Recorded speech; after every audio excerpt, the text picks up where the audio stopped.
안녕하세요, 딜라이트입니다. 이번에는 시민이동, 승계이동과 보상 획득 방법에 대해서 설명을 해드리도록 하겠습니다.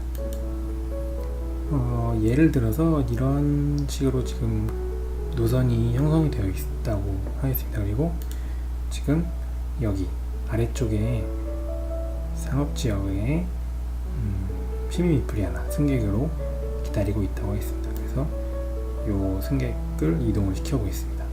기본적인 규칙을 말씀을 드릴게요. 기본적으로는 우선 상업지역, 산업지역, 주거지역, 문화지역이 있습니다. 이게 어디에 도착하느냐에 따라서 이 효과들이 나타나는 거거든요, 지금. 그래서 예를 들어서 여러분들이 미플을 이동시켜서 상업지역에 도착을 했다고 했을 때에는 스트레스 지수를 한 단계 올립니다. 안 좋아요. 안 좋지만 은행에서 돈 5원을 받거나 아니면 개발카드를 가져옵니다. 대개수는 아시겠지만 좋은 카드가 많아지면 좋아요. 그래서 개발카드를 선택해서 손을 가져오는 건 꽤 큰 장점입니다. 그래서 상업지역 도착권은 이렇게 되고요. 말 그대로 좀 스트레스를 받지만 쇼핑을 하는 거죠, 뭔가. 또는 뭐 돈을 벌거나 팔아서 그런 식으로 이해하시면 좋겠고, 산업지역에 도착을 했을 때에는 혹시 스트레스가 한 단계 올라갑니다. 일을 하니까 스트레스가 올라간다고 생각하면 되겠고요. 그 대신 기술자 미플을 가져옵니다. 기술자 미플은 기찻길을 건설할 때 필수적으로 필요한데 부족할 때도 있어요. 그래서 산업지역은 그런 식으로 기술자 미플을 게임 도중에 보충하는 방식으로 활용을 하시면 되고요. 주거지역으로 도착할 경우는 스트레스 지수를 낮춰줍니다. 집에서 푹 쉬면서 스트레스를 풀어준다고 생각하시면 되겠고요. 문화지역에서는 상당히 중요한 효과인데, 현금이 여러분이 게임 지나시면 쌓일 거예요. 그리고 현금을 또는 액션 아이콘에 있는 그 현금에 해당하는 아이콘들을 행복지수로 교환할 수 있습니다. 카드 사용해서. 이거 같은 경우는 그 마지막에 여러분이 현금을 가지고 있으면 그 현금도 승점으로 환산이 되거든요. 근데 이 비율에 비해서 이 문화지역에서 돈을 주고 사는 게 훨씬 효율이 높아요. 승점을 같은 값으로 많이 살 수 있습니다. 그래서 문화지역을 승점 축적의 용도로 잘 활용하시는 게 상당히 중요합니다. 승객이 이동한 완성된 노선 하나당 그 주인이 행복 지수를 획득합니다. 그리고 이 한 칸 한 칸마다 1원씩 그 주인이 현금을 획득합니다. 업그레이드는 1.5원이고요. 이거를 구체적인 예시를 들어드리면 더 이해가 편하실 거예요. 예를 들어서 지금 이 상황에서 분홍색 플레이어의 차례라고 해보겠습니다. 분홍색 플레이어가 승객을 이동시키려고 할 거예요. 여러분이라면 분홍색 플레이어라면 어떤 방식으로 승객을 이동시키시겠습니까? 당연히 자신의 길 쪽으로 이동을 시켜야겠죠. 그래서 목적지를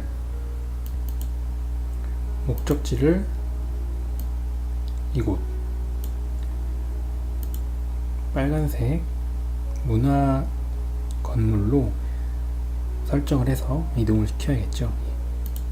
그래서 승객 이동용 그 티켓, 그 모든 카드에 있는 마그네틱 티켓과 이 목적지에 해당하는 빨간색 L이 써져 있는 카드를 사용하면 승객을 이렇게 이동을 시킬 수가 있습니다. 자, 그러면 이렇게 승객을 이동시키면 어떤 일이 벌어지는지 한번 살펴보겠습니다. 우선 완성된 노선이 한 개가 있죠. 그래서 그 주인인 분홍색 플레이어가 행복지수를 획득합니다. 그리고 이제 승객이 도착을 했죠. 그래서 분홍색 플레이어는 이 도착 효과, 문화지역 도착 효과를 진행합니다.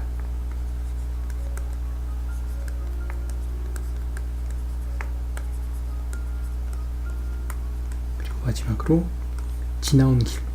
아까 행복지수는 노선, 완성된 노선 하나당 하나예요. 길이가 몇 개짜리 기찻길로 되어 있든 하나당 행복지수 하나인데, 이거 같은 게 지금 마지막으로 그 토잉루아 같은 경우는 이렇게 하나, 두 개의 기찻길이기 때문에 이원을 받습니다. 그래서 분홍색 플레이어가 이렇게 이동을 했을 때 벌어지는 일이 이렇게 다 분홍색 플레이어가 가져가는 효과가 되겠죠. 네, 다음으로 갈색 플레이어 입장에서 생각을 한번 해보겠습니다. 갈색 플레이어 입장에서는 이 승객을 어디로 데려가는 게 좋을까요? 결국은 최대한 자신의 노선을 많이 지나가는 방향으로 데려가는 게 좋습니다. 그래서 저라면 이 승객을 이런 식으로 해서 C3로 이동을 시킨 후에 이곳 문화구역으로 이동을 시키겠죠. 시키는 게 제일 좋을 것 같죠. 그래서 재밌는 건 이 분홍색 플레이어랑 똑같은 카드를 사용하게 됩니다. 기차표 카드 하나를 이렇게 이동하는 거예요. 목적지 카드 똑같이 문화지역 목적지 카드, 그렇게 두 장의 카드를 사용을 하는데 분홍색 플레이어의 경우와 똑같이 사용을 하는 겁니다. 그리고 어떤 효과를 보게 될지 한번 살펴볼게요. 승객이 완성된 노선 하나, 완성된 노선 둘. 이 완성된 노선은 다시 말씀드리지만 어떤 그 정차할 수 있는 건물이나 구역과 건물이나 구역 사이를 이렇게 연결되는 하나를 완성된 노선 하나라고 합니다. 그래서 지금 이 승객이 여기서 여기까지 온 동안 하나, 두 개의 갈색 플레이어 완성 노선을 지났죠. 그래서 갈색 플레이어는 이 완성된 노선 두 개를 지나가도록 이동시키기 때문에 행복지수 2를 획득합니다. 벌써부터 분홍색 플레이어보다 훨씬 많은 걸 얻어가죠. 이 노선이 길어서. 그리고 도착지역 마찬가지로 문화지역 도착 효과를 진행합니다. 그리고 마지막으로 돈 노선 하나, 둘, 셋, 넷, 다섯, 여섯, 7개 총 7원을 은행에서 획득하게 됩니다. 상당히 분홍색 플레이어보다 많은 걸 가져가죠. 똑같은 목적지로 똑같이 이동을 시켰지만. 마지막으로 주황색 플레이어의 입장에서 지금 이 승객을 이동시킨다면 어떤 식으로 이동시키는 게 좋을지 한번 생각을 해보겠습니다. 자, 주황색 플레이어 입장에서는 우선 가장 좋은 건 자신의 노선을, 그리고 업그레이드된 노선도 있는 이쪽으로 해서 길게 해서 이곳 주거 단지로 이동을 시키는 게 가장 좋아 보이죠. 근데 여기서 한 가지 말씀을 드리면, 예를 들어서 주황색 플레이어 입장에서 할 수 있는 경우의 수는 상당히 많아요. 뭐 다른 플레이어도 마찬가지지만 일단 마지막이니까 주황색 플레이어를 말씀드릴 때 이 가능한 모든 경우의 수를 말씀드려 볼게요. 우선 이쪽으로 이동을 시킨다면 이렇게도 갈 수 있고 이렇게도 갈 수 있고, 그쵸? 그리고 만약에 주거지역으로 이동하려면 이런 식으로 갈 수도 있고, 아니면 이렇게 갈 수도 있고, 아니면 이렇게 갈 수도 있고, 아니면 이렇게 갈 수도 있습니다. 근데 한 가지 재미있는 건, 여러분 그럼 만약에 이쪽 상업지역으로 가려면 어떤 경우가 있을까요? 이런 식으로 삥 돌아서 갈 수도 있겠고, 이런 식으로 해서 이 아래로 갈 수도 있겠고, 근데 이게 안 됩니다, 여러분. 이런 식으로 여기를 거쳐서 이 상업지역으로 가는 건 안 돼요. 마찬가지로 이렇게 해서 일로 가는 것도 안 됩니다. 왜 안 되냐면, 그 카드를 사용할 때 여러분이 목적지와 기차표를 사용한다고 했잖아요. 근데 만약에 이 상업지역으로 이동을 하려면 목적지 상업지역과 기차표를 사용을 하게 됩니다. 그렇게 됐을 때 가장 처음으로 도착하는 상업지역에 승객이 도착을 하면 여기서 이동이 끝나버립니다. 다시 말해서 어떤 특정 목적지로 갈 때 그 도중에 동일한 속성의 건물을 지나갈 수가 없어요. 무조건 여기서 가장 먼저 도달하는 곳에서 멈춰야 됩니다.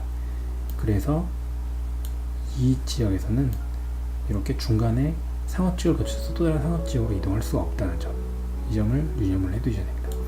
자, 이제 다시 주황색의 입장이 돼서 어떤 식으로 하는 게 가장 좋을지 생각을 해보겠습니다. 물론 상황에 따라 다르겠죠. 어떤 식으로 하는 게 좋냐면, 제가 볼 땐 이런 식으로 해서 여기 여기 총 자신의 3개의 완성된 노선을 거치는 게 좋아 보입니다. 물론 그 도중에 갈색의 길을 지나서 갈색에 좀 도움을 주는 한이 있겠지만 그래도 그게 가장 좋아 보여요. 그럼 이렇게 이동을 했을 때 어떤 일이 벌어지냐면 살펴보겠습니다. 우선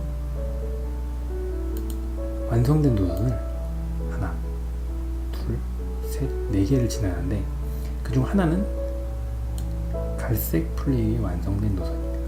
그래서 이 경우는 주황색 플레이어는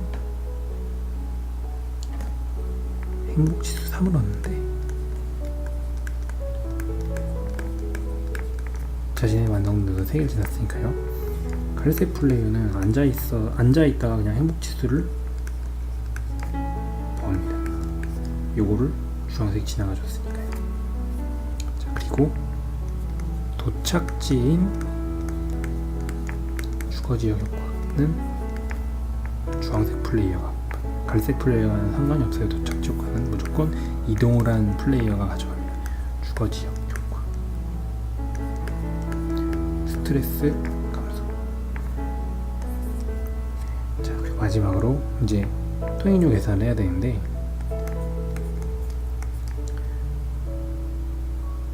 순서대로 진행이 됩니다. 왜 순서가 중요하냐면 이렇게 주황색 플레이어가 예를 들어 갈색 플레이어의 길을 지나가면 주황색 플레이어가 갈색 플레이어에게 돈을 줘야 되거든요. 주황색이 갈색에게 1, 2, 3원을 줍니다. 만약에 이 3원이 없는 경우에는 돈을 못 주는 대신 주황색 플레이어는 스트레스 지수가 올라가요. 그래서 이런 식으로 먼저 지나가는 길에 대해서 먼저 정산을 한다. 그 다음에 이 길을 지나가지 않습니까? 하나, 둘, 셋, 4개의 업그레이드된 기찻길을 지나기 때문에 하나당 1.5 거기서를 해서 6원을 주황색 플레이어가 가져가고, 이 경로로 뭐 1로도 갈 수 있고 1로도 갈 수 있겠지만 당연히 1로 갔겠죠. 그래서 주황색이 3이 올라간 거니까요. 하나, 2개, 2원. 그리고 마지막 완성된 노선 하나, 둘, 3개, 3원. 총 11원을 주황색 플레이어가 가져가게 됩니다. 큰 돈을 가져가죠. 물론 3원을 갈색에게 줬지만요. 결과적으로 봐도 8원 이득이니까 상당히 많은 돈을 가져갔습니다. 이런 식으로 각 상황에 따라서 어떻게 이동을 시키느냐에 따라서 각 플레이어가 가져가는 보상이 달라지고, 이 상황에서 누가 선을 잡느냐, 예를 들어서 분홍색 플레이어가 선인 플레이어라면 주황색 플레이어에게 이런 좋은 결과를 가져다줄 이 승객 루트를 자기가 조금 이득을 보더라도 없애는 의미에서 이렇게 도착을 하면 없어지거든요. 없애는 것도 전략적으로 활용할 수 있는, 말 그대로 해방을 놓는 거죠. 냅두면 주황색이 엄청 가져가니까 내가 써서 없애버리는 이런 식의 전략도 가능하고요. 그래서 더더욱 주황색 플레이어는 이런 상황에서 이걸 좀 활용하고 싶으면 선을 잡으려고 경매에서 더 노력을 해야겠죠. 그래서 이런 것들을 계산을 하면서 수싸움을 하다 보면 정말 재밌습니다. 각 상황에 따라서 어떤 식으로 이동을 시켜야 되고 누가 선이냐에 따라서 그 달라진 상황 재미있게 즐겨볼 수가 있는 트램 메이즈 이동 방식이라고 할 수 있겠습니다.